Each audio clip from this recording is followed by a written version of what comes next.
खा ले तू दवाइया।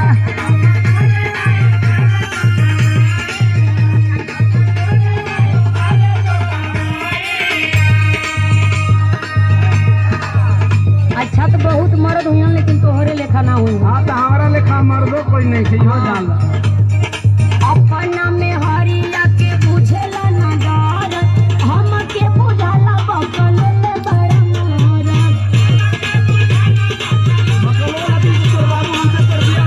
हमार बात तो ना समझ में आवत है। सारा देहिया में उठेला लहरिया, सारा देहिया में उठेला लहरिया। तनी दाबा राजा, तनी दाबा राजा, तनी दाबा राजा टूटले कमाइया। हर मम्मी के को जबरदस्त होई एकरी अलावा कुछ जानी है।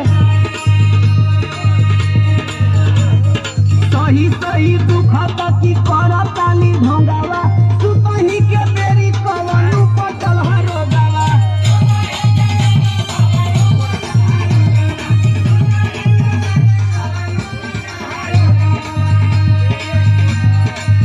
मानो बात बाटे यही में भलाइया, मानो बात बाटे यही में भलाइया। कमर टूटी नहीं, कमर टूटी नहीं, कमर टूटी नहीं, खाला तू दवाइया।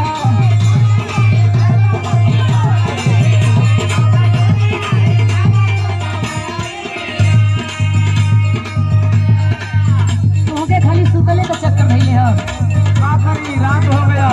सुनो हाँ, सुनावा। ऐसन बा रोग काम करे ना दवाई, हाँ? टूटे नस नस नहीं आवे लवंगाई। अरे एकदम चारों ओर टूटता।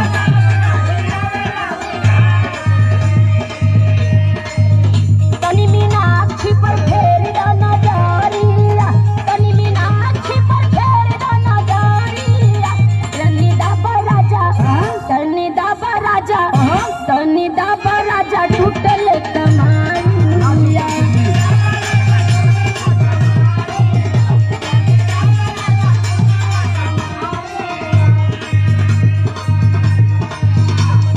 अब हम इतना बौरा होना है। सुना था ये बोला जान गई। का जान गेले बताओ तो। बताई हाँ बताओ। बूझ गई नी रानी तोहे कौन बा बेमारी, चाहता लू कोइले अब हाथ पाओ भारी।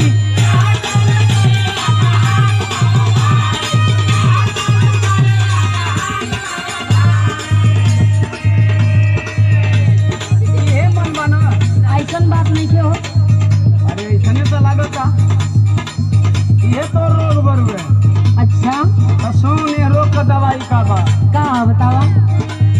ले लो रनिया दीवाना जिसे सुइया, ले लो रनिया दीवाना वाली सुइया। तो कमर टूटी नहीं, ओ कमर टूटी नहीं, कमर टूटी नहीं, ले ला तू दवाइया। तनी दाबा राजा टूटेला कमाइया। माना बात बाटे यही में भलाइया। कबो नीचे पीटे कबो ऊपरिया। ले ला रनिया दीवाना वाली सुइया। सारा देहिया में उठेला लहरिया। अरे ले ला रनिया दीवाना वाली सुइया।